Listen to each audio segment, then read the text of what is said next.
Krysta Gibson, the host of Keeping It Real and the publisher of NewSpiritJournal.com. Now, generally on this show, I have various guests who talk about different books they've written or astrology or other kinds of inspirational things. And today, I decided instead of a guest, I would give a mini class. I did this once before. I gave a little mini class about how to follow your inner guidance, and you can still find that at the Keeping It Real section at NewSpiritJournal.com. But today's topic is something that anytime I bring it up in a class or talk about it, it's really important to people. And it's something that if we can all master this, it's like the key to happiness. It's the key to living the life that you really want to live, no matter what's going on. And the topic is how to be content or happy with where you are now while you're still attempting to change your life, move forward, and do the things that you want to do. So can you really do both? Is that even possible that you could do both? Well, let me give you an example. Let's suppose you live in Everett, Washington, and you really, really want to move to Portland, Oregon. You've just heard it's such a cool city, and you've watched Portlandia, and you thought, okay, I want to go to Portland.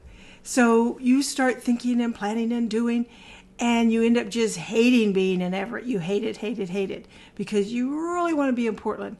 Now, how does that serve you? Are you happy? No. You're living in the future, right? You're not even paying attention to your life. So what about this? What if you're happy being in Everett? You say, okay, I'm in Everett for now, but while I'm in Everett and I'm going to live my life here, I'm going to do the best I can here, but while I'm doing that, then I'm going to be making my plans for moving to Portland. So that moving to Portland doesn't become the end-all and be-all of your life, and you're able to be happy where you are. Now, those of you who read my blog know that I have been facing some really interesting health challenges of late, and so I've really had an opportunity to practice this. Most recently, due to something that happened, I'll tell you this story rather quickly because I don't want to take too much time. But what ended up happening was in April of this year, and we're now into August, through a series of events, so on that I won't go into, we discovered that I might possibly have some kind of a heart condition, and because of that, ended up I really was feeling miserable, ended up working with a cardiologist and having different kinds of tests, so on and so forth. And it's just been quite an interesting journey, to say the least, because I'm someone who's never had those issues at all in my life until now. So anyway, one of the things that happened recently was that I had to go to the local hospital and have a 2-day test, chemical stress test, so they could really see how my heart is working and what they're going to do. So the first part of the test went fine, and then day 2, the first part of that day went fine, but then when they had me do the second part where you lay on your back, and if you go to my blog, you can read all the details of it, where you lay on your back with your hands above your head, and this camera is above you that looks like a big metal box, and it moves above you and takes pictures of your heart while they have put this isotope nuclear stuff in your body. Anyway. So I'm laying there and the thought goes through my mind, I wonder what would happen if that camera broke and fell on me. I thought that would be pretty bad. Next thing you know, the camera makes a screeching sound, and I'm like, oh, great. So the camera quit working. So the technician said, I'm sorry, we have to do it again. And I was so close. This had been a 2-day ordeal. I was so close to being over, and I have to tell you, I was so disappointed. It was like, no, don't do this to me. So we did this test a second time. And it did the same thing. The camera was broken. So after going through that test, that part of the test twice, I still have to go back and do it again. Now, naturally, my first reaction was not exactly happiness. But then I looked at it and I thought, okay, all right, fine. So this will make a great story to tell. Let's just see how this whole thing unfolds. And so I was able to get myself to that place of acceptance. Is this where I wanted to be? No, it was not, and still isn't. I still haven't had the second part of that test. I'm waiting until the camera's fixed. But, I've come to peace with it. And I realized, I'm not going to let this little silly incident take away my peace. I'm just not. So what I've done today, I'm just going to, because this isn't a long class, it's just a short one, I'm going to give you 3 do's and 3 don'ts that I have found and that I use personally, and my clients use, the people I work with use, to help us come to that place of being happy where we are. Content maybe is a better word than happy.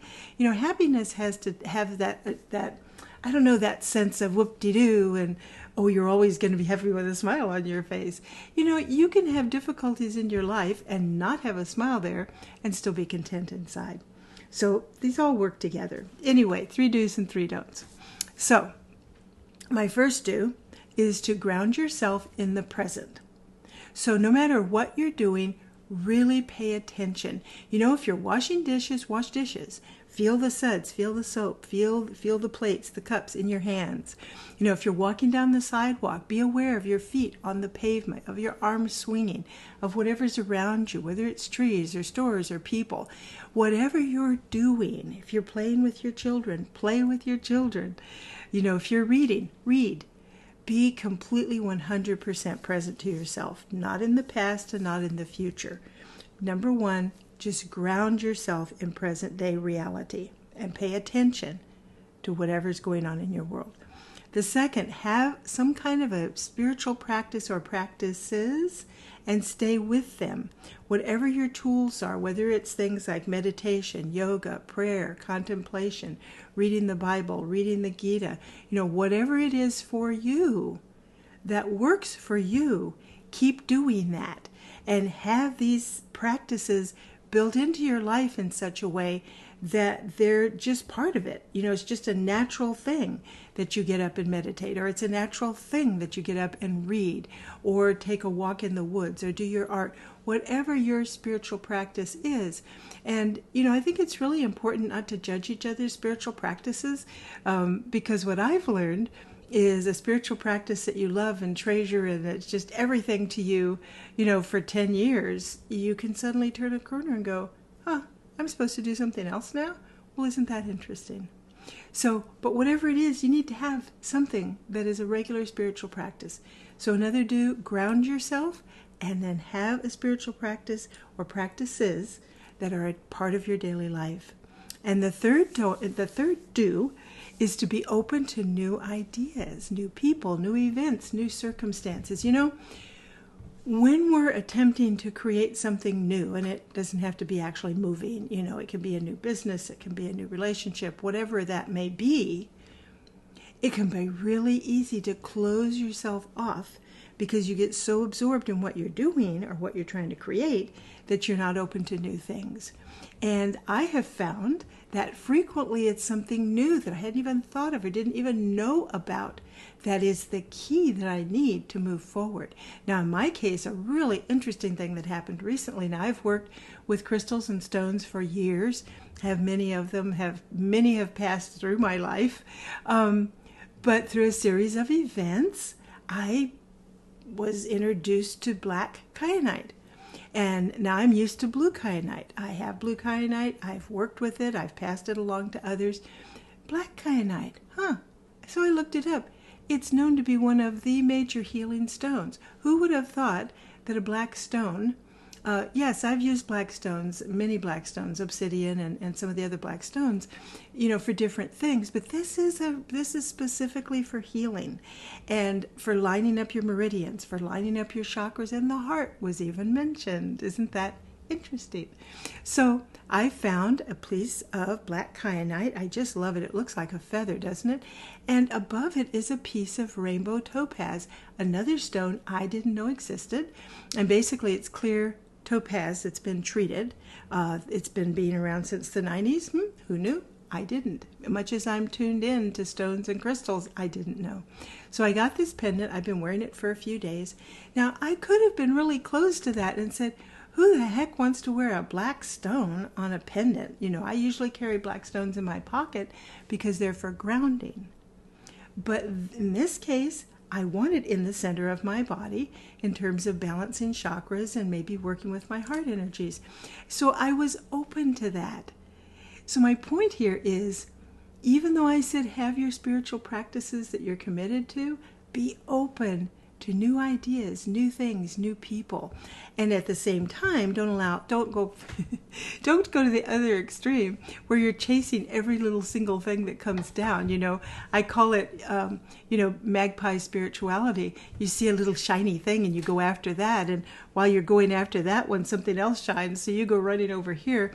And the next thing you know, maybe you're what you call the soup spirituality, where you put a lot of things in the soup.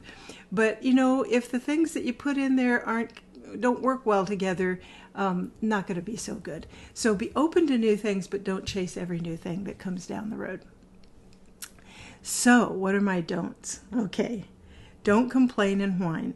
All right, that seems obvious, but I'm not saying to hold everything inside, because that's not healthy. When you have issues, when you have problems, when things are not going the way you want them to go, it is helpful to share your feelings with a trusted friend, advisor, mentor, spiritual counselor, someone of that nature. But sharing, getting it off your chest, relieving yourself of those feelings is one thing. That's not complaining and whining. Complaining is when you're just constantly mulling it over. You're sharing your situation with anybody and everybody who'll listen, even the store clerk. Oh, woe is me. I can't tell you how bad my life is. I've got this problem and I can't solve it, and blah, blah, blah, blah, blah. I love to do that to myself when my mind does that. Blah, blah, blah, blah. Anyway, don't complain and whine. Share where you need to share, and if you need to get something off your chest. I had a friend recently who had a problem, and she went into her house and she let out a loud scream. She cried, she got it out, and then she was able to move on. So I'm not saying not to work on things. And in fact, if you have some emotional issues, find yourself a good counselor, a good therapist, a good person with a good psychology background who can help you on a temporary basis to work through those things. The second is, and this is huge, do not compare yourself to other people, and this is so difficult to do. I know for me, I have people in my life who, since I have had my issue, have had theirs come and go, they're fine, they're tra-la-la, and they're all happy, and I'm still at the point where we're having to do these tests and figure out what the heck's going on so I can get a treatment. I can't compare myself to them, and if I do, I'm going to be miserable, because guess what? I'm not them. And that's the key to this, is you're you. You're unique. You're here with your life path, with your life purpose, with whatever it is that you're here to do. So if you're sitting there comparing yourself to me or anybody else, you're doing yourself and us a huge disservice. You cannot compare yourself to anybody, because then one of two things will happen. You'll either get discouraged because you're not doing as well as what you think you should be based on what's happening with other people, or you'll get haughty and proud and get into ego and think, well, gee, ha, ha, ha, look how good I'm doing, and pity on them, those mere commoners who don't know as much as I do. And you know what happens. Pride cometh before the fall. Pride cometh before the fall. Yes, we all know that one. So we don't want to go there either, do we? And one of the things that I have to remind myself is, Krysta, mind your own business. Your life is not my business unless you come to me for counseling or a reading or spiritual mentorship. Then what you choose to share with me becomes my business for the length of time that I'm working with you, and then I let it go. But just in general, it's like, mind your own business, take care of what's on your plate. Don't worry about your neighbor's plate. Don't look at your neighbor's test papers, and just pay attention to what's going on in your own life, and don't compare yourself. And the third thing is don't give up. Just because things might be tough right now, just because you're not able to immediately manifest what you want, and you seem to have some challenges and troubles, it doesn't mean you should give up. I love the story of the woman who was swimming the English Channel, and it was foggy and it was cold, and she'd been swimming all night and she was exhausted. And she finally just said, you know what? I can't do this. I got to give up. And so she gave up, and the boat came over and got her, and she got in the boat, and guess what? She wasn't that far from shore. Had she gone a little bit further, she would have made it. So the lesson there is you don't always know. In fact, we frequently, most of the time, don't always know everything that's going on in our lives or in the world or the lives of other people. And so we can't always gauge how far along we are or how far we are from accomplishing what we want. and we could give up just when we shouldn't do that. Now, the other side of that is sometimes we do need to stop. I've had situations with businesses or practices or things that I'm doing. It's time to stop, and the universe is just clearly showing me, Krysta, it's time to stop doing that and go do this. And yes, you've learned a lot, you've grown a lot, but what you're trying to accomplish is not what you're supposed to be doing right now, or you've come as far as you need to come with that, and it's time to let go. Now, how do you know the difference between, yes, I should stop or I should keep going? That's where having your spiritual practices comes in. That's where meditating and praying comes in, because if you're finding your way to be in alignment with yourself through your practices, you're going to know. You can go into meditation, you can go into prayer, you can go into contemplation, you can pull out your tarot deck or your runes or whatever you use, your pendulum, and you can say, I need guidance here. Do I keep going, or is this a sign I should go a different direction? I should totally stop.